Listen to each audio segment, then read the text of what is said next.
नमस्कार, जय हिंद, जय भारत। कैसे हैं मेरे सभी साथी? आशा और उम्मीद करती हूँ आप सब लोग अच्छे होंगे और बहुत-बहुत क्षमा चाहती हूँ आप लोगों से कि बहुत लंबा समय हो गया है मैंने आप लोगों से कोई बातचीत नहीं करी, वीडियो शेयर नहीं करी और आज मैं फिर से आप लोग के साथ में हूँ और एक अच्छे वीडियो के माध्यम से।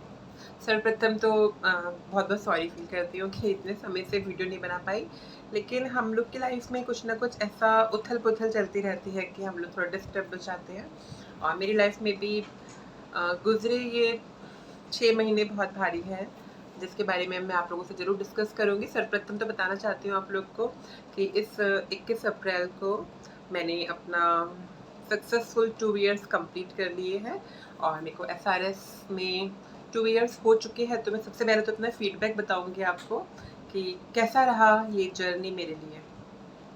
बताना चाहती हूँ कि मैंने सन 2021 में अपनी सर्जरी करवाई थी अप्रैल के मंथ में और तब से लेके अभी 2023 में 2 साल पूरे कंप्लीट हो चुके हैं और इस दौरान जो मैंने एक्सपीरियंस किया है मैं वो बिल्कुल ट्रू फीडबैक आप लोगों से शेयर करना चाहती हूँ ताकि आप लोग भी अपने डिसीजंस को अच्छे से ले पाएँ, आप लोग इस बात को समझ पाएँ कि हाँ, हमारे लिए क्या इम्पोर्टेंट है और क्यों इम्पोर्टेंट है। तो बताना चाहती हूँ कि ज़िंदगी का एक बहुत लंबा समय मैंने तड़पते हुए और बहुत तरसते हुए बिताया है। बहुत परेशान रही हूँ और अपनी खुद की पहचान नहीं थी, इसलिए बहुत घुटती रही। जो कोई भी देखता था वो मज़ाक बनाता था और ऐसे भद्दे-भद्दी बातें बोलता था जो सुन के बहुत तकलीफ़ होती थी कि भई ऐसा क्यों बोला जा रहा है हमारे लिए और हम ऐसे नहीं हैं। लेकिन क्योंकि हम दिख नहीं रहे थे वैसे तो लोगों को समझ में भी नहीं आता था। अब आज की तारीख में अगर मैं किसी से बोलूँ कि मैं एक महिला हूँ तो वो बोलेगा इसमें कौन-सी बड़ी बात है, तुम हो, क्योंकि मैं दिख रही हूँ। अब जब मैं एक महिला जैसे दिखती हूँ तो लोगों को ये मतलब सोचने में या ये जानने में कोई परेशानी नहीं है कि यस मैं एक फीमेल हूँ, मैं एक महिला हूँ। अगर अब मैं इस टॉपिक के ऊपर बात करूँगी सीधे तो कोई मतलब हँसेगा कि भैया एक औरत हो के इस तरीके से क्यों बोल रही है, ये तो मालूम है हमें कि तुम एक महिला हो। लेकिन उस समय जबकि आप इस शरीर में नहीं होते हैं और आप लोगों को बोलते हैं कि आप एक महिला हैं, तो लोग उस बात को नहीं समझ पाते हैं बिकॉज़ लोग उस चीज़ को नहीं देख रहे होते हैं। लोग देखते हैं जिसको उसी को आपको एड्रेस करते हैं। तो ये बहुत बड़ी दुविधा वाली ज़िंदगी थी और मैं बिल्कुल सच बताना चाहूँगी कि वो ज़िंदगी बहुत टफ़ थी, बहुत मुश्किल थी और बहुत सारी गलत बातें भी उस ज़िंदगी में थीं। अगर मैं बोलूँ तो खुशियों की तलाश में कभी-कभी बहुत हम लोग कॉम्प्रोमाइज़ भी करते हैं, कभी-कभी कुछ ऐसे काम करते हैं जो कि हमें नहीं करने चाहिए और हम लोग कर लेते हैं क्योंकि हम तरस रहे होते हैं खुशियों के लिए, हम अकेले होते हैं, हमें फैमिली का वो सपोर्ट नहीं मिला होता है, हमें कोई पार्टनर नहीं होता है हमारे पास में क्योंकि हम एक आधी-अधूरी ज़िंदगी जी रहे होते हैं, तो पार्टनर भी बस यूज़ एंड थ्रो वाली ही बात समझते हैं। तो अब जब आप एक अस्तित्व में आ गए हैं, आपने अपने आप को कैटेगराइज़ कर लिया, आपने अपने एक जेंडर को कन्फर्म कर लिया, आपने एक एक बड़ा स्टेप उठा के अपने आप को चेंज कर लिया है और आप उसकी मान-मर्यादाओं के साथ में ज़िंदगी को जी रहे हैं, तो सामने वाला इंसान धीरे-धीरे आपको उस तरीके से एक्सेप्ट करना शुरू कर देता है और आपको वो रिस्पेक्ट, वो डिग्निटी और वो वो वैल्यू देता है जो कि आप डिज़र्व करते हैं। पहले अमूमन ऐसा नहीं होता था और पहले क्योंकि हम भी बहुत अकेले थे तो हमें भी एक सुकून की तलाश होती थी, तो हम अपना सुकून वाहियात बातों में ढूँढते थे, जो कि हमें कभी सुकून देती ही नहीं है। भले वो टेम्परेरी लव हो, अफेक्शन हो, अट्रैक्शन हो या फिर कुछ दोस्तों के साथ में क्लबिंग हो, पार्टी हो, घूमना-फिरना हो, सैर-सपाटा हो या फिर कुछ स्मोकिंग हो, ड्रिंकिंग हो कुछ भी ऐसा जो कि टेम्परेरी होता है और हम उसमें अपने आप को इन्वॉल्व कर लेते हैं, क्योंकि हमें लगता है कि हम बहुत परेशान हैं अंदर से और हमें अब एक मजबूत सहारे की बहुत आवश्यकता है। तो ये सारी बातें जो हैं वो उस ज़िंदगी में बहुत थी और जब अब चेंज हो गए हैं तो वो सब बातें नहीं हैं, वो सब बातें चली गई हैं और अब जो है वो है तसल्ली, सुकून, एक सेल्फ रिस्पेक्ट, एक सेल्फ रिकॉग्निशन। अब किसी को बताना नहीं पड़ता है कि हम क्या हैं। अब लोगों को पता है कि हम क्या हैं क्योंकि हम दिख रहे हैं। अब ये आपके ऊपर डिपेंड करता है कि आप जब दिखने लग जाते हैं फीमेल के समान तो आप किस तरीके की ज़िंदगी को जीना चाहते हैं, क्योंकि एक फ़ीमेल भी बहुत तरीके के रोल लेती है। एक फ़ीमेल वैम्प भी हो सकती है, नेगेटिव शेड्स भी ले सकती है, एक फ़ीमेल बहुत आदर्शवादी भी बन सकती है, एक फ़ीमेल बहुत रिलीजियस लेडी भी हो सकती है। ये आपके ऊपर डिपेंड करता है कि आप कौन से वाले फ़ीमेल को अपने अंदर ट्रैप्ड पाते हैं और उसके साथ में आप ज़्यादा सहज फ़ील करते हैं। और जहाँ तक रही कि ऑपरेशन सर्जरी से रिलेटेड बात, तो सर्जरी इज़ रियली सक्सेसफुल। मैंने सिग्मॉइड कोलन वजाइनोप्लास्टी करवाई थी जो कि बहुत सक्सेसफुल रही और मैंने 7 डेज़ में रिकवर कर लिया था। मेरा एक कोलन का पार्ट लिया गया था, बड़ी आंत काटी गई थी जिससे कि वजाइना की डेप्थ को बनाया था डॉक्टर्स ने, और वो बहुत जटिल प्रक्रिया होती है और एक डेडली सर्जरी भी आप बोल सकते हैं, जान का जोखिम होता है उसमें। लेकिन वो वन टाइम सर्जरी होती है, अगर आपने एक बार वो 2-3 महीने का रिस्क झेल लिया तो आपको फिर लाइफ टाइम कोई प्रॉब्लम नहीं होती है। मैंने तकरीबन पिछले सवा साल या 1.5 साल से कोई भी डायलिटेशन नहीं करा है, लेकिन मैं बिल्कुल स्वस्थ हूँ और मुझे कोई भी प्रॉब्लम नहीं है। मैंने स्टार्टिंग के 6 मंथ्स बहुत डायलिटेशन किया था, रेगुलर बेसिस पे किया था। मैंने बिफ़ोर सर्जरी और आफ्टर सर्जरी डाइट का बहुत ज़्यादा ध्यान दिया था और मैंने बहुत न्यूट्रिशंस फूड भी खाया है, बहुत अपनी डाइट में उन सब चीज़ों को हेल्दी डाइट, हेल्दी स्टफ़ को रखा था जिससे कि मैं रिकवर कर सकूं। और मैं एक नॉन वेजिटेरियन हूँ तो मैंने नॉन वेज को भी उसमें शामिल किया था और हुआ कुछ यूँ कि कुछ ज़्यादा ही खा लिया, क्योंकि स्वाद अच्छा होता है तो ज़्यादा खा भी लिया और वेट भी बहुत गेन कर लिया, मोटी हो गई हूँ, हट्टी-कट्टी चटनी बिल्कुल। बट मैं एन्जॉय कर रही हूँ अपने इस स्वरूप को। मुझे अपने शरीर से, अपने फैट से या अपने आप से कोई भी दिक्कत नहीं है। मैं पूर्णतः स्वस्थ हूँ और स्वस्थ महिला के समान जी रही हूँ। मैं ये कहना चाहूँगी कि सर्जरी बहुत सक्सेसफुल है और सेंसेशन हो या फिर सेल्फ लुब्रिकेंट हो या फिर एक डिस्चार्ज वाली बात हो, तो वो सब कुछ बिल्कुल नॉर्मल है जैसे कि नॉर्मल फीमेल में होता है। मैं यही बोलना चाहूँगी कि जिस प्रकार से 2 मुँह वाले बच्चे पैदा होते हैं और एक हम्प वाला बच्चा पैदा होता है और 6 उँगली वाला बच्चा पैदा होता है और उसको इलाज की आवश्यकता है और वो इलाज करा के एक प्रॉपर लाइफ को जीता है, इसी प्रकार एक ट्रांस वुमन को जो कि अपने आप को एक पुरुष के शरीर में ट्रैप्ड पाती है, उसको भी पूर्णतः अधिकार है कि वो अपने सर्जरी करवा के अपनी लाइफ को व्यभिचार में, पाप में, गलत बातों में ना जी के अपनी लाइफ को एक अच्छे आदर्श तरीके से जी सके। जैसे कि उसके घर में उसकी माँ होती है, उसकी बहन होती है, उसकी भाभियाँ होती हैं, जिनको देख के बचपन से वो अपने दिल में एक अरमान पालती है कि हाँ, अगर मैं महिला होती तो मैं ऐसी होती। तो वो उस तरीके की सारी एक्टिविटीज़ को करती है और एक अच्छी ज़िंदगी जीती है, एक डिग्निफाइड ज़िंदगी जीती है। और एक सर्जरी एक बस एक मतलब आप इसको बढ़ाना चाहेंगे, हौवा बनाना चाहेंगे तो ये बन सकता है।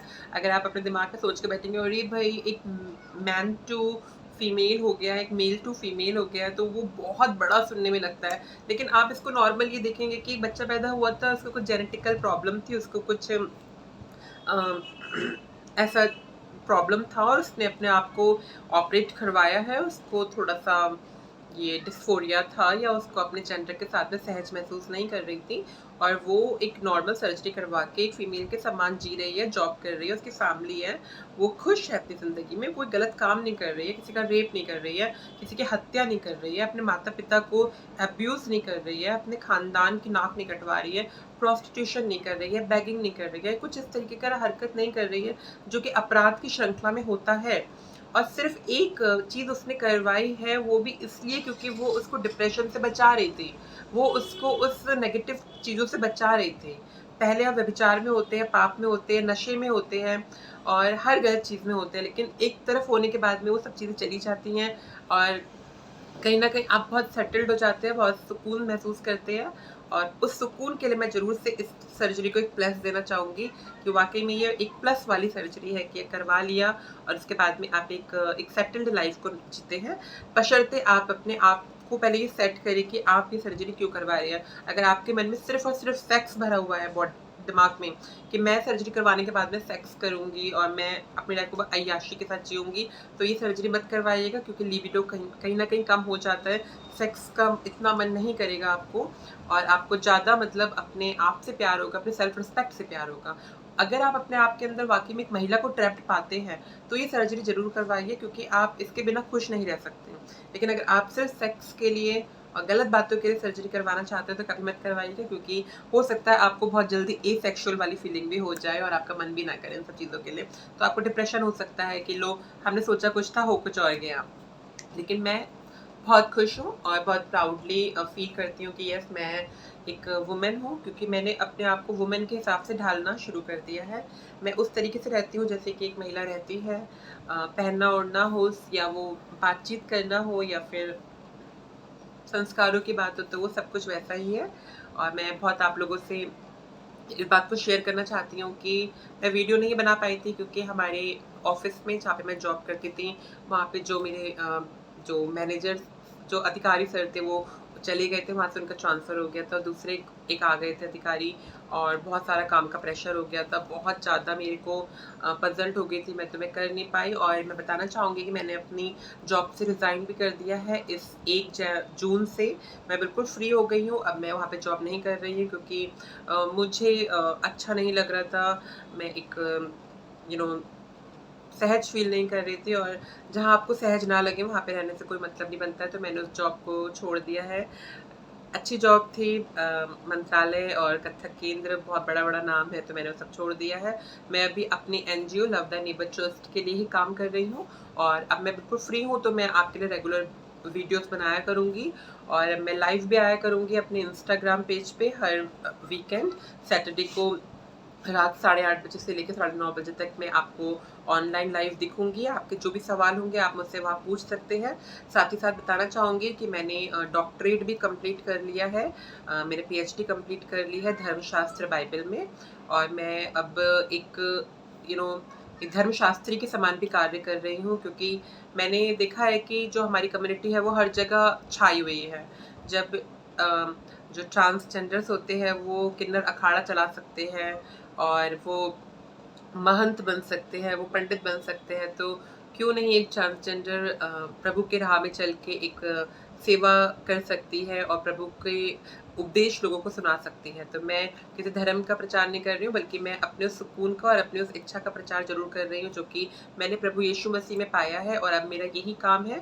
मैं प्रभु यीशु मसीह के नाम और उनकी शांति का लोगों को प्रचार भी कर रही हूँ, और चर्चेज़ में जाके जेंडर सेंसिटाइज़ेशन के ऊपर बात करती हूँ, क्योंकि अगर हमारे चर्च, हमारा घर, हमारे मंदिर, मस्जिद ये अगर हमारे लिए खुल जाएँगे, इनके दरवाजे हमारे लिए खुल जाएँगे, तो हमें कभी भी गलत कार्य नहीं करना पड़ेगा। हमें वहाँ बताना बहुत ज़रूरी है कि हम एक बीमारी से पीड़ित थे, हमने अपने आप को सही किया और हमें भी एक अच्छी ज़िंदगी जी रहे हैं, एक पाप मुक्त ज़िंदगी जी रहे हैं, तो हमें एक्सेप्ट करिए। अगर हमें हमारी फैमिली और हमारे धर्म एक्सेप्ट करते हैं, तो हमें कभी कोई गलत काम करने की आवश्यकता पड़ेगी ही नहीं।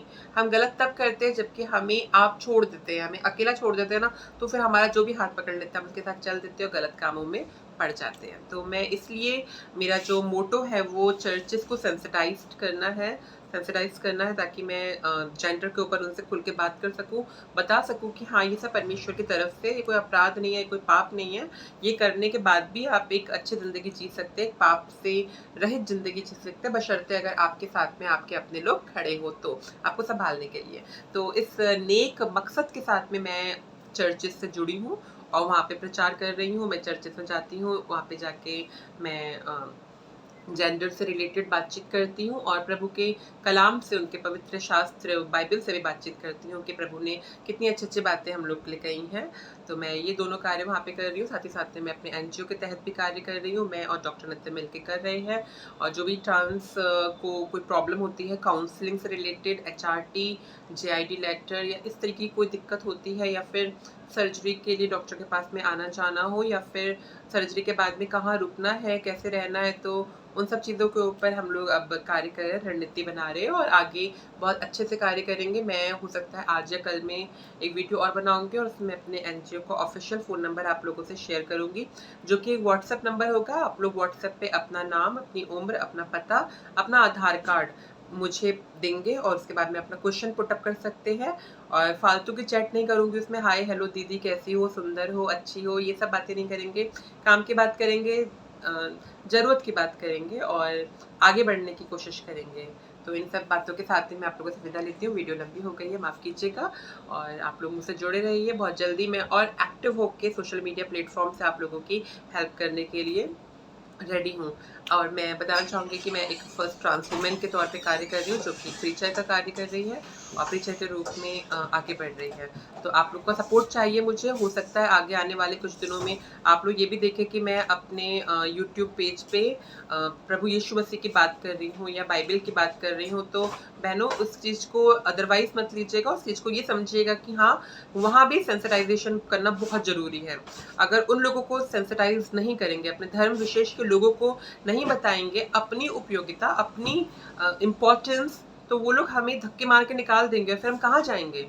हम फिर से वही सड़कों में जाएँगे, वही धंधा करेंगे, वही गलत काम करेंगे। तो वहाँ भी बातचीत करना बहुत ज़रूरी बन गया है। और मैंने ये एक कोशिश करी है कि अब मैं बातचीत करूँ उन लोगों से, खुल के बात करूँ।